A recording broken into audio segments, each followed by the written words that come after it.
యేసుక్రీస్తు నామములో మీకు సమాధానం కలుగునుగాక. షలోమ్. ఈ ఉదయకాల సమయంలో దేవుడు ఒక బలపరిచేటటువంటి వాగ్దానాన్ని దేవుడు దయచేస్తూ ఉన్నారు. యెషయా గ్రంథం 51వ అధ్యాయము 7వ వచనము. మనుషులు పెట్టు నిందకు భయపడకుడి, వారి దూషణ మాటలకు దిగులు పడకుడి. దేవుని నామానికి స్తోత్రం కలుగునుగాక. దేవుడు ఈ ఉదయకాల సమయంలో మిమ్మును బలపరిచేటటువంటి ఒక వాగ్దానాన్ని దేవుడు దయచేస్తూ ఉన్నాడు. అనేక సార్లు మన మీద వచ్చినటువంటి నిందను మనము ఆలోచన చేసి మళ్ళీ దాన్ని తలుచుకుంటూ చాలాసార్లు కృంగిపోతూ ఉంటాం.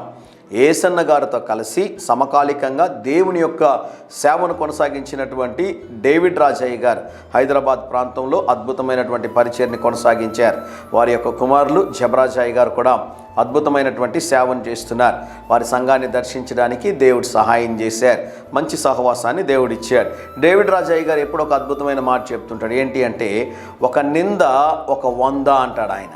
దాని అర్థం ఏంటి అంటే, నీకు ఒక నింద వస్తే దేవుడు నీకు 100 ఆశీర్వాదాలు ఇస్తాడంట. దేవుని స్తోత్రం కలుగునుగాక.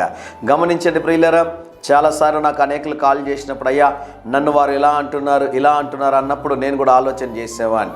నా సేవ ఆరంభ దినాల్లో ఈరోజు వరకు కూడా చాలామంది చాలా నిందలు వేశారు. ఆరంభంలో నేను వారి దగ్గరికి వెళ్ళి వారితో మాట్లాడి వారికి సంజాయిషి చెప్పేవాడిని. సార్ మీరు ఇలా అన్నారంట, నేను అలాంటి వాడిని కాదండి, నేను ఇలాంటి వాడిని కాదండి అని వెళ్ళి వారి దగ్గరికి అందరికీ కూడా వెళ్ళి ఇవన్నీ చెప్పుకుంటూ ఉండేవాడిని. ఎంతమందికి అని చెప్పుకుంటారు మీరు? ఎంతమందిని మీరు వెళ్ళి సంజాయిషి ఇచ్చుకుంటారు? ఎంతమందిని మనం నమ్మించగలుగుతాము? అయితే ఆ తర్వాత కాలంలో దేవుని కృప ఏంటో చెప్తాను, జాగ్రత్తగా వినండి ప్రియులారా. నాపై ఎవరైతే నిందలు వేశారో వాళ్ళందరినీ దేవుడు ఏం చేశాడు తెలుసా ప్రియులారా?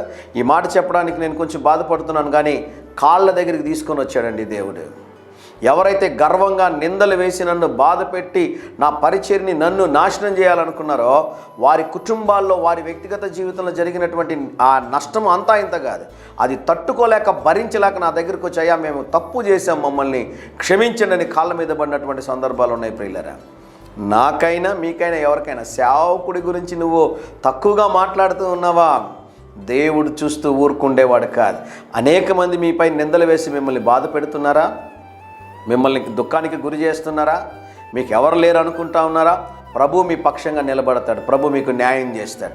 మీరు గమనించండి, హోసన్న మినిస్ట్రీస్ని ఒకసారి గమనించండి. మన యేసన్న గారి దగ్గర నుంచి అబ్రహాం అన్న వరకు, లేకుంటే ఈరోజు సేవలో బలంగా వాడబడుతున్నటువంటి జాన్ వెస్లీ అన్నగారు కానివ్వండి, ఆ సేవకులందరి జీవితంలో చూడండి ఎన్నో అవమానాలు, ఎన్నో సమస్యలు, ఎన్నో ఇబ్బందులు, ఎన్నో నిందలు. ఈరోజు వారు మీటింగ్లో నిలబడితే కొన్ని లక్షల మంది వస్తూ ఉన్నారు. దాన్ని మనం చూస్తున్నాం, కానీ వెనుక వారు అనుభవించినటువంటి ఆ బాధ, ఆ కష్టం, ఆ దుఃఖం, అవమానం, ఆ నిందలు కోకొల్లలుగా ఉన్నాయండి. వారి అనుభవాలు మనం చూస్తూ ఉంటే ఆశ్చర్యం కలుగుతుంది. ప్రజలు అనుకుంటారు ఈరోజు దేవుడు వీరిని ఇంత బలంగా వాడుకుంటున్నాడు అంటే, ఒకరోజు వారందరూ కూడా 5, 10, 20, 30, 40, 50 మంది మధ్యలో సేవ చేసినటువంటి వారే. ఓవర్ నైట్లో సేవలో వచ్చేసి అద్భుతాలు చేసినటువంటి వారు కాదండి. ఎన్నో శ్రమల గుండా, ఎన్నో ఇబ్బందుల గుండా వెళ్ళినటువంటి వారు. ఈ ఉదయకాల సమయంలో ప్రభు మీకు ఇస్తున్న శ్రేష్టమైన వాగ్దానం ఏంటి అంటే, మరొకసారి చదువుతున్నాను చూడండి. మనుషులు పెట్టు నిందకు భయపడకుడి. నీకు హాని కలిగించాలని, నీకు చెడ్డ పేరు తేవాలని, నీకు చెడ్డ పేరు తీసుకొని వచ్చి ఉండొచ్చు. అయితే నీ దేవుడు నీ పక్షంగా నిలబడి నువ్వేంటో వారికి తెలియజేసేటట్లుగా దేవుడు చేస్తాడు. ఒక అద్భుతం దేవుడు చేస్తాడు. భయపడద్దు. సమయం కోసం ఎదురు చూడు, దేవుని సమయం కోసం. చదువుతాను చూడండి. దూషణ మాటలకు దిగులు పడకుడి. కృంగిపోతాం కదండి ఎవరన్నా మాట్లాడితే. చాలాసార్లు మనల్ని చాలా కృంగదీసే మాటలు మాట్లాడుతూ ఉంటారు, కృంగిపోతూ ఉంటాం. భయపడొద్దండి, ప్రభు మీకు సహాయం చేస్తాడు, ప్రభు మిమ్మల్ని బలపరుస్తాడు. ఎవరి దగ్గరికి వెళ్ళి మీరు సంజాయిషి ఇచ్చుకోవాల్సిన అవసరంలా. మీ మీద వచ్చినటువంటి నిందనంతటిని దేవుడు తొలగించి, నూరంతలుగా దేవుడు ఆశీర్వదించి, నీ శత్రువులు చూస్తుండగా నిన్ను అందుకోలేనంత ఉన్నతమైన స్థాయిలోనికి దేవుడు నిలబెట్టబోతున్నాడు. ధైర్యంగా ఈ దినాన్ని ఎదుర్కోండి. దేవుని సన్నిధి మీకు తోడుగా వచ్చునుగాక. ప్రియ పరలోకపు తండ్రి, ఈ దినం మా ప్రియులు తలపెట్టుచున్న ప్రతి కార్యములో జయమును అనుగ్రహించుమని యేసు నామములో ప్రార్థిస్తున్నాము తండ్రి. Amen, amen.